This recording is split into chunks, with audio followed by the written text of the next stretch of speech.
In the Oregon outback, water is the key to survival.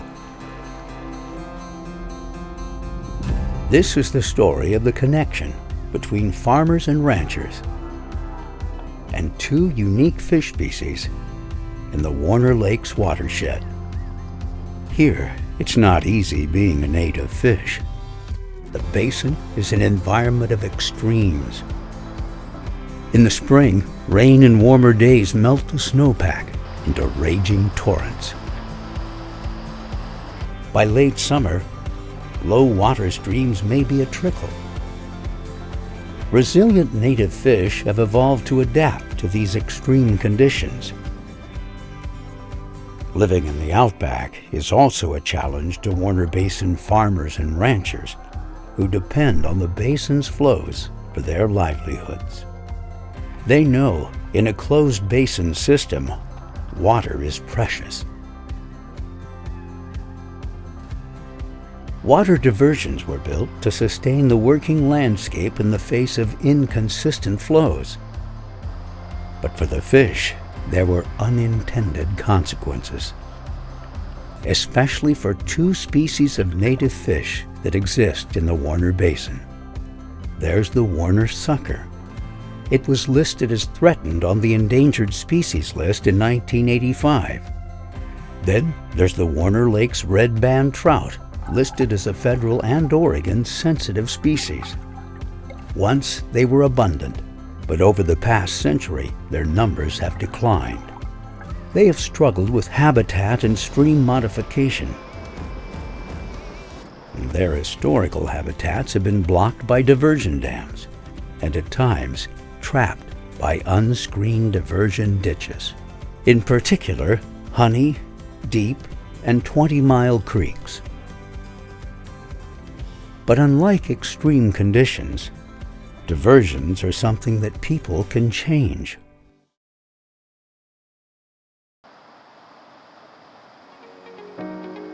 The Warner Basin Aquatic Habitat Partnership was created to improve connectivity and stream habitat. Partners collaborating on a plan for recovery for these two species, while assisting ranchers. The partners include 6 organizations in collaboration with local landowners and irrigators in the Warner Basin. Today's partnership invested in new research and unique designs that have shown encouraging success. As of January 2019, 2 new fish passage projects have been installed on Honey Creek. Deep Creek is being adapted with irrigation structure replacements and a rock ramp fishway. 20-mile creek developments include improved fish passage at multiple locations.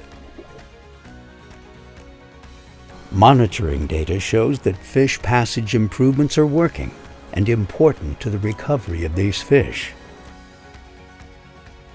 Warner suckers have passed through diversions that formerly were barriers. Based on these results, 10 additional projects are planned in the next 6 years on the 3 creeks. Success of the program depends on the willing participation and support of landowners and water users who manage the land. They see the benefits, both tangible and intangible. Old, rusted, leaking diversions are replaced with newer ones that are safer and easier to operate and maintain.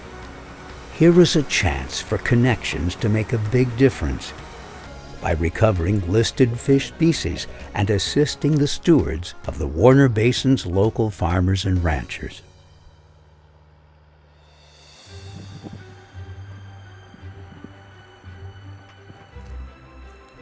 The Warner Basin Aquatic Habitat Partnership's 2018 Strategic Action Plan sets a course to meet the recovery criteria for the fish.